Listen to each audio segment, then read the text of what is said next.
নিজের পেটেই ঠিকভাবে দানা না করে আমার ওখানে গিয়ে আমি রোগী যখন দেখবো আমি কি সেবাটা দিব বলেন তো? আমিও তো দিন শেষে একটা সাধারণ মানুষ, আমি ডাক্তার ঠিক আছে, কিন্তু আমি কি একজন সাধারণ মানুষ না? ওনাদের ভোগান্তি হচ্ছে, আমারও জীবনে ভোগান্তি হচ্ছে, তাই তো আমি আপনাদের কাছে এসে বলছি, সাধারণ মানুষের কাছে এসে বলছি যে আমরা রাস্তায় নেমে এসেছি, আপনারা আমাদের হয়ে সরকারকে বলেন। আমরা এখানে পোস্টগ্রাজুয়েট প্রাইভেট ট্রেনিং ডক্টর যারা আছি, আমরা হচ্ছে প্রথমত এমবিবিএস বিডিএস পাস করা। আমরা সেখানে 5 বছর এমবিবিএস বিডিএস পাস করার পরে আমরা 1 বছর ইন্টার্ন করি। ইন্টার্নশিপ করার পরে আমরা হচ্ছে মেধার পরীক্ষা দিয়ে মেধা যাচাইয়ের মাধ্যমে আমরা বিশেষজ্ঞ ডাক্তার হওয়ার যে ট্রেনিং সেটাতে আমরা এন্ট্রান্স করি। এন্ট্রান্স করার পরে সেটা আবার 5 বছরের কোর্স। এখন আপনি যদি বয়স চিন্তা করেন, এখানে যে ডক্টর আছেন কম বেশি সবারই বয়স হচ্ছে 30 থেকে 40-এর কোঠায়।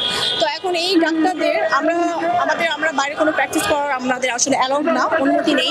তো তাহলে আমরা যদি হসপিটালে সারাদিন থেকে 20 বা 25 হাজার টাকা বেতন দিয়ে শুরু করে 30-40 বছর বয়সের একজন ডাক্তার, তার পক্ষে কি তার পরিবার বা কাউকে মেনটেন করা সম্ভব না।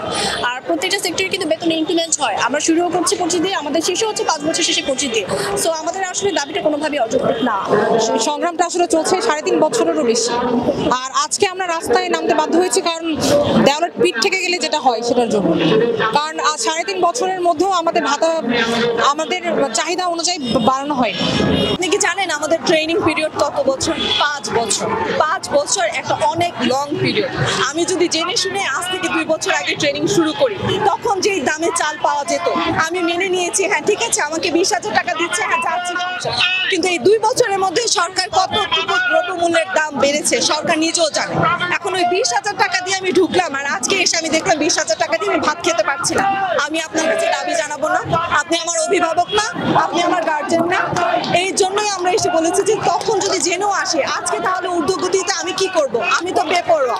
তখন তো আমি জানতাম না যে চালের দাম 80 টাকা, আলুর দাম 120 টাকা এরকম করে বাড়তে থাকবে। একজন পোস্টগ্রাজুয়েট প্রাইভেট ট্রেনিং ডক্টর সে এমবিবিএস বিডিএস পাস করার পরে মেধার পরীক্ষার মাধ্যমে সে হচ্ছে আপনার এফসিপিএস কিংবা এমএস কোর্সে আসে। এটা কিন্তু খুবই আপনার কম্পিটিটিভ একটা পরীক্ষা। তো এই ধরনের একটা কম্পিটিটিভ পরীক্ষায় দেশের মেধাবী সন্তান বা মেধাবী মুখ যারা, তারা কিন্তু পোস্ট গ্রাজুয়েশনে আসছে।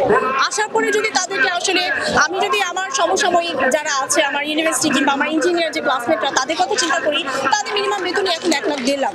তো সেখানে এত কষ্ট করে পড়াশোনা করে মেধার মানে আমরা তো আসলে বলতে গেলে আমরা দেশে মেধাবী মুখ। তো এরপর যদি আমাদের বেতন একজন ড্রাইভারের সমান হয়, এটা তো বলতে আমাদের নিজেদেরও লজ্জা লাগে, তাই না? আমি ডক্টর নাজিয়া, আমি আপনার ওরাল ম্যাক্সিলোফেশিয়াল সার্জারি বিভাগে এফসিপিএস পার্ট 2 ট্রেনিং। এখন প্রত্যাশা আমরা শান্তিপূর্ণভাবে আন্দোলন করতে এসেছি। সরকারের কাছে আমাদের প্রত্যেকটা অর্থ মন্ত্রণালয় থেকে শুরু করে সব মন্ত্রণালয় আমরা জানিয়েছি আমাদের দাবি। তারা আমাদের কোনো রেসপন্সও করছে না, তারা আমাদেরকে কিছু আশ্বাসও দিচ্ছে না, তারা কোনো প্রজ্ঞাপন দিচ্ছে না। আমরা যা চাই আমাদেরকে একটা প্রজ্ঞাপন দিক, আমাদের দাবিগুলো তারা মেনে নিক। 50,000 টাকা ভাতা চাই দাবি করেছি, অথবা নবম গ্রেডের যত রকমের সুযোগ সুবিধা আছে তা দিয়ে আমাদেরকে দেওয়ার জন্য। আমরা কিন্তু এমবিবিএস পাস করেছি, তারপর হচ্ছে যে একটি ফুল এক্সাম দিয়েছি, সোলোরদিতে আছি, পেডিয়াট্রিক্সে আছি, এফসিপিএস ট্রেনি ডক্টর হিসেবে আমার ডিসিএইচও করা আছে। তো হচ্ছে যে আমরা যখন যাই ওখানে সপ্তাহে 6 দিন আমাদেরকে ডিউটি করতে হয় এবং আমাদের ইভিনিং নাইট ওগুলো মিলে প্রায় আমাদের 12-16 ঘন্টা ডিউটি থাকে। ইভেন আমরা শুক্রবারেও ডিউটি করি। তো দেখা যায় এত ডিউটি করার পরে আমাদের কোনো না নেই, কারণ আমরা জানি যে এটা একটা সেবা দেওয়ার জন্যই আমাদের মূল লক্ষ্য ছিল আমাদের জীবনে। আমরা এসেছি ওই লাইনে, ওতে আমাদের কোনো না নেই, আমরা পরিশ্রম করতে রাজি আছি। কিন্তু আপনারা কি জানেন যে একজন পোস্ট গ্রাজুয়েট ট্রেনিং ডক্টরের মাত্র মাসিক বেতন হচ্ছে 25,000 টাকা?